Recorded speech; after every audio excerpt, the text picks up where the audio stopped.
یہی اس کا سفر ہے. خیمے اکھاڑتا ہے اور گاڑتا ہے, کہیں لگاتا ہے, کہیں بچھاتا ہے بستر, اور ابھی اس پر آرام سے پہلے پھر اٹھاتا ہے, چلتا ہے, پھر دوبارہ واپس طواف کے لیے پہنچتا ہے, پھر طواف کرتا ہے, پھر سعی کرتا ہے. اور یہی وہ چیز ہے جو اللہ جل شانہ اس سے چاہتے ہیں. اس میں کسی عقل مند آدمی کی عقل کام نہیں کرتی, کسی بڑے سے بڑے فلسفی کا فلسفہ نہیں چلتا, اور کوئی سادہ مزاج سادہ لو آدمی ہو یا عقل مند ترین انسان ہو, ان سب کے لیے, وہ بالکل غریب آدمی ہو یا انتہائی مالدار آدمی ہو, وہ بادشاہ ہو جس کے پاس سارے وسائل ہیں یا وہ مزدور ہو جس کے پاس کچھ بھی نہیں ہے, سب کے لیے اللہ تعالیٰ نے یکساں کوڈ, ایک جیسی چیزیں, ایک جیسے معمولات رکھے ہیں کہ اس سے یہ لوگ گزریں گے. رستے میں یہ جو شیطان کو کنکر مارتے ہیں, یہ بھی ایک اشارہ ہے کہ اتنے بڑے بڑے لوگ, ابراہیم علیہ السلام جیسا بندہ جو اتنی ساری چیزوں سے گزرا ہے, اور وہ جب اپنے بیٹے کو لے کر اللہ کے حکم کی پیروی میں ذبح کرنے کے لیے لے جا رہا ہے, تو اس کو بھی شیطان وسوسے ڈال رہا ہے, شیطان اس کو بھی اپنے رستے سے ہٹانے کی کوشش کر رہا ہے. مگر ابراہیم علیہ السلام نے اس کے اوپر پتھر مار کر,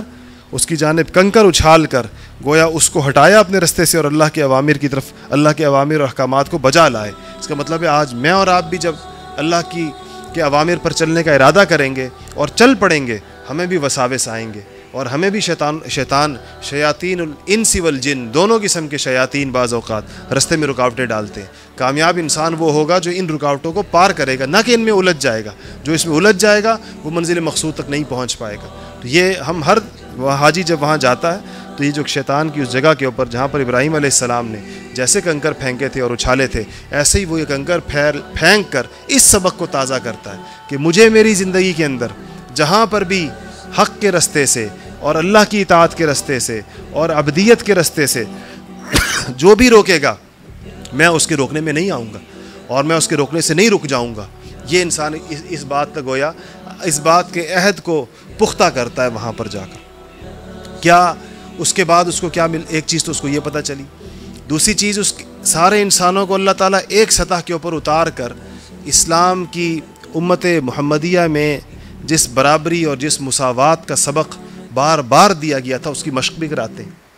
اسلام چونکہ ایک عملی مذہب ہے تو فقط اس میں تھیوریٹیکل چیزوں پر اکتفا نہیں کیا جاتا, کچھ چیزیں پریکٹیکل ہوتی ہیں. جس طرح آپ لوگ یہ بچے نوجوان جو یونیورسٹیوں اسکولوں میں پڑھتے ہیں, کالجوں میں, آپ لوگوں کے یہاں کچھ نمبر تھیوری کے ہوتے ہیں, کچھ نمبر پریکٹیکل کے ہوتے ہیں, ساتھ پریکٹیکل بھی ہوتا ہے. ایسے ہی یہ ساری تعلیمات موجود ہیں احادیث اور قرآن میں, لیکن ان کی مشق کرائی جاتی ہے, ان کی پریکٹس کرائی جاتی ہے کہ تاکہ آپ کی طبیعت کے اندر یہ آئیں کہ یہ سارے وہاں جب آپ پہنچتے ہیں دیکھتے ہیں ان ساری چیزوں کو تو نظر آتا ہے کہ ساری دنیا سے لوگ آئے ہوئے,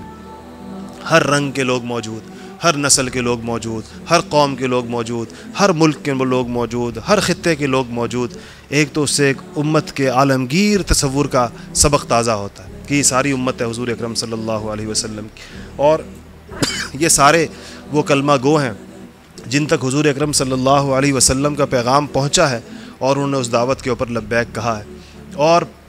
یہ پتہ چلتا ہے کہ یہ دین کسی مخصوص علاقے کے لیے, کسی مخصوص لوگوں کے لیے, کسی مخصوص خطے کے لیے, کسی مخصوص قوم کے لیے نہیں آیا تھا. یہ دین پوری انسانیت کے لیے آیا ہے, اور وہاں انسانیت کا خلاصہ اور انسانیت کے لوگ, پوری عالم انسانیت کے جمع شدہ لوگ انسان اپنی آنکھوں سے دیکھ رہا ہوتا ہے. اس کو دیکھ کر اس میں یہ احساس پیدا ہوتا ہے. وہ جو حضرت فاطمہ الزہرا رضی اللہ تعالی عنہا کو حضور اکرم صلی اللہ علیہ وسلم نے فرمایا تھا کہ جب آپ مکی زندگی کے اندر حرم مکی کے اندر کبھی کبھار رکوع فرمایا کرتے تھے,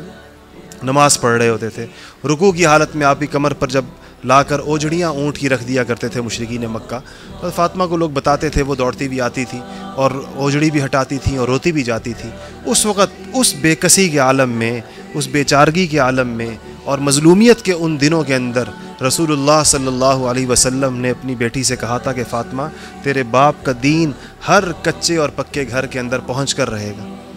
حج کا منظر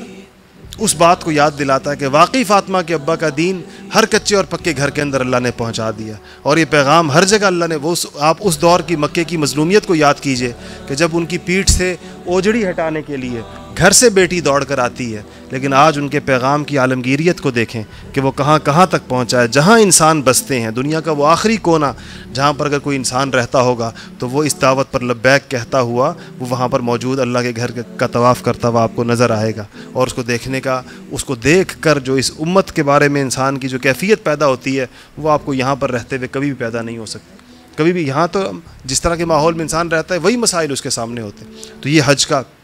ایک بہت بڑا عالمگیر تصور ہے اور اس سے انسان کو پتہ چلتا ہے.